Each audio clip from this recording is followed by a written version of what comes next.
Hey everyone, it's Strange Michael. I hope you're doing well today. I have a review here for a movie that came out in 2018. It's about an hour, or about 2 hours long, really. It's on Netflix exclusively. I assume it's an original from them.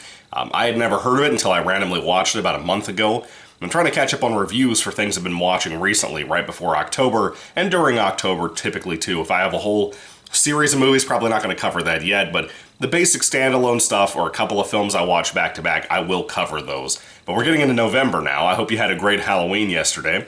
And I'm going to start off with a review for The Week Of, starring Adam Sandler and Chris Rock from 2018, like I said, about 2 hours long. The film was co-written by Adam Sandler and also the director of the film, Robert Smigel, I'm not really sure how you say his name. Essentially, what is this movie about?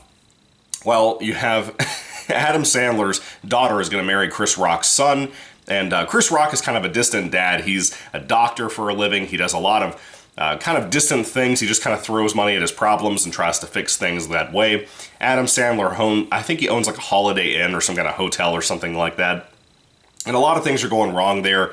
So every time something goes wrong, he just tries to be the kind of dad who wants to make this the best wedding ever for his daughter, but he also tries to cut corners and cut costs and try to be really cheap on certain things. I love this movie. I'm going to be honest with you, it's been a long time since I could say that I actually loved an Adam Sandler film. I cannot believe more people did not talk about how good this was. It made me laugh so much. I had a blast watching it. I've had a blast thinking about it ever since I finished watching the film a month ago. If this ever came out on physical media, I would absolutely put this in my collection. I loved it.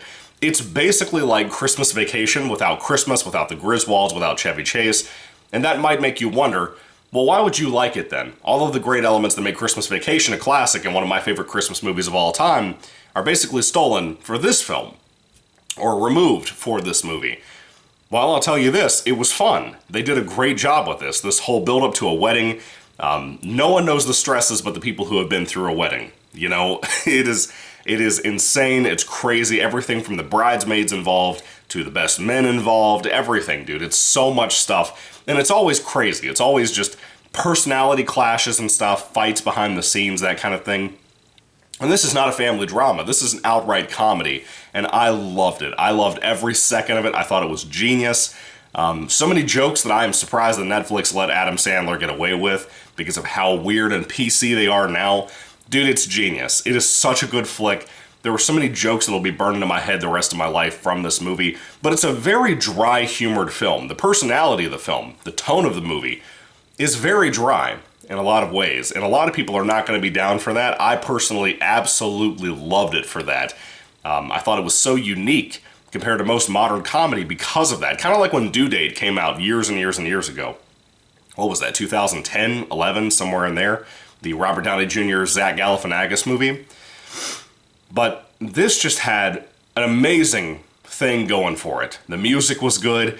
The sets were fun. I loved how Adam Sandler, there's this running gag throughout the movie, that every time something goes wrong and somebody doesn't have somewhere to stay, or let's say a family member came in too early, he has to bring these people to his house, and he has a very small, very modest house, and by the end of the movie, he's got like everybody living in his house for that week.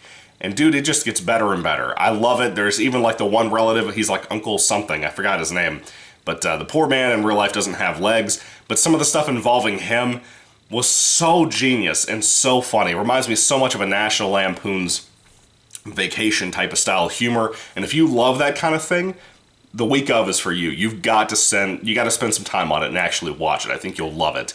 But anyway, when it comes to The Week Of, I don't have anything else really to say about it. I loved it. I thought it was amazing for what it was. A very hilarious, dry-humored film that the more I think about it, the more I want to give more positive ratings to it. And if I had to rate this film on a 5-star basis, I would easily give this a 4 out of 5 stars. A very high 4 out of 5, almost at a 5 out of 5. But it was a blast, man. I thought it had so much to go for it. I thought it was so just my kind of movie. I don't know why, but it felt that way. Anyway, have you seen The Week Of? What do you think? I'd love to hear your thoughts and comments about it down in the comment section down below. Let me know everything you have to say about it if you've seen it. If you haven't seen it, again, please check it out, dude. Such a good flick. Anyway, thank you all for watching, guys. God bless you. Thanksgiving's on the way now that Halloween's over. Again, I hope you had a great Halloween, and God bless you. Happy Thanksgiving, I guess I'll start saying now. Goodbye.